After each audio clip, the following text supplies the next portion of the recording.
अस्सलाम वालेकुम दोस्तों, आवां जो पंहिंजो अली हसन चड्डड़ ऐं अवां ॾिसी रहिया आहियो मुंहिंजो यूट्यूब चैनल ऐं फेसबुक पेज अली हसन चड्डड़ फैंस। दोस्तों, अॼु ड्रामा सीरियल तकरार जे बारे में अव्हांखे अहम मालूमात ॾींदासीं। वीडियो शुरू करण खां पहिरियां मुंहिंजे हिन चैनल खे सब्सक्राइब कयो, लाइक कयो, कमेंट कयो ऐं दोस्तनि ताईं शेयर कयो जीअं वीडियो हर दोस्त ताईं पहुची सघे। वीडियो शुरू करण खां पहिरियां अव्हांखे ही ॿुधाईंदो हलां त ज़हर ज़िंदगी सीज़न 2 त कोन ईंदो, पर इंशाअल्लाह अनक़रीब हिकिड़ो ॿियो ज़हर ज़िंदगी जहिड़ो प्रोजेक्ट अव्हां जे अॻियां खणी ईंदासीं। थोरो इंतज़ारु कयो ऐं कुझु इंतज़ार खां पोइ हीउ जेको प्रोजेक्ट आहे अव्हां ताईं पहुचाईंदासीं। हिकु तमामु बहितरीनु प्रोजेक्ट हूंदो, इंशाअल्लाह जल्द डिसाइड थी वेंदो हिन बारे में ऐं उन जो जेको नालो आहे उहो पोइ शो ऑफ कयो वेंदो।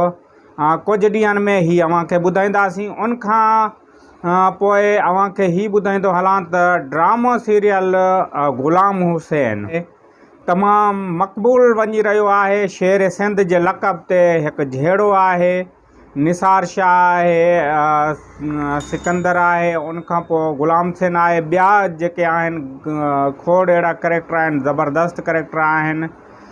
एस भट्टी खां सवाइ बहितरीनु एक्टर हिन में कमु करे रहिया आहिनि। हू बि छंछरु आचर ते अचे थो। जिन दोस्तनि ॾिठो आहे त उन्हनि खे ख़बर आहे त हीउ ड्रामो कहिड़े क़िस्म जो आहे, जिन नाहे ॾिठो त हीउ ड्रामो KTN ते आयल आहे, यूट्यूब ते पयल आहे। अव्हां उते वञी ॾिसी सघो था। हिकु तमामु बहितरीनु प्रोजेक्ट आहे, तमामु बहितरीनु ड्रामो आहे जंहिंजी तमामु वॾी कास्ट आहे ऐं तमामु वॾी महिनत कई वई आहे। दोस्तों, उनखां अलावा ॿी मुंहिंजी जेका जलाद फिल्म आहे उन ते बि कमु हली रहियो आहे। ऐं ड्रामा सीरियल तकरार जंहिंजो अव्हांखे सख़्तु इंतज़ारु आहे ऐं तमामु दोस्त जेके आहिनि मूंखे कॉलूं कनि पिया या फेसबुक ते अची मूंखां कमेंट में इहो मालूम कनि पिया या यूट्यूब ते कमेंट करे मालूम कनि पिया त तकरार ड्रामो कॾहिं हलंदो। ऐं मां अव्हांखे ॿुधाईंदो हलां त तकरार ड्रामे जी तमामु ज़बरदस्त ज़ोर शोर सां शूटिंग हली रही आहे। ऐं तकरार ड्रामो हिन जेको सूमरु ईंदो हिन खां शुरू थी वेंदो तकरार ड्रामो। उन जे करे जो कुझु नयूं इंट्रियूं थियूं आहिनि। उन जीअं एंजल गज़ल आहे, उनखां अलावा सोनू मिर्ज़ा आहे, ॿिया दोस्त अहिड़ा काफ़ी आहिनि जेके न्यू एंट्री कई आहे, जंहिंमें को डायरेक्टर नज़ीर बिरोही आहे ऐं हिन में करैक्टर बि करे पियो। अहिड़ी तरह हीउ जेको प्रोजेक्ट आहे इनखे हाणे जेको वाइंडअप तरफ़ वठी वञनि पिया ऐं उन जे करे हीअ जेका रिकॉर्डिंग आहे उहा कंप्लीट कनि पिया। जीअं हीअ रिकॉर्डिंग जीअं वाइंडअप थिए उनखां पहिरियां वरी न रुकिजी सघे।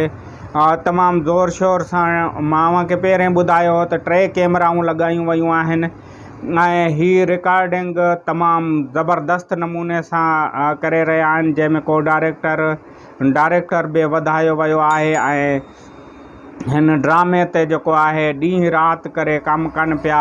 उनखां अलावा मां इहो ॿुधाईंदो हलां त हिन वक़्तु सख़्तु गर्मी आहे। सख़्तु गर्मी जे करे जेको ॾींहं जो कमु आउटडोर शूटिंग त नथी थी सघे, पर इनडोर शूटिंग कनि पिया। ऐं उनखां अलावा मोहब्बतनि जो माग जेको ड्रामो आहे उन जी बि रिकॉर्डिंग ज़ोर ऐं शोर सां हले पई। हीउ ड्रामो बि सूमर खां शुरू कयो वेंदो, उन ते बि कमु तमामु तेज़ी सां हली रहियो आहे। पर तकरार ड्रामो जेको आहे तमामु ज़बरदस्त नमूने सां कमु हले पियो ऐं हीउ जेको स्पेल आहे उहो आख़िरी स्पेल आहे। उन जे करे तमामु बहितरीनु नमूने सां कमु कनि पिया डायरेक्टर ऐं एक्टर जेके आहिनि। उन जी जेका पूरी टीम आहे उहा जोश ऐं जज़्बे सां कमु करे पई। पर हीअ बि अव्हांखे मालूमात ॾींदो हलां त हाणे तकरार ड्रामे जा जेके वाइंडअप जा ॾींहं आहिनि उहे तमामु जल्द आहिनि। इन ते पंहिंजे अली हसन चड्डड़ खे ॾींदा इजाज़त। वेंदे मुंहिंजे हिन चैनल खे सब्सक्राइब कयो, लाइक कयो, कमेंट कयो ऐं दोस्तनि ताईं शेयर कयो। ऐं ड्रामो सीरियल हवेली बि जल्द ईंदो, उन बारे में बि अॻी मां वीडियो में अव्हांखे ॿुधाईंदुसि। ऐं कुझु ॿियूं ॻाल्हियूं आहिनि ऐं ॿी वीडियो में अव्हांखे ॿुधाईंदुसि। त ॾींदा इजाज़त। अल्लाह हाफ़िज़।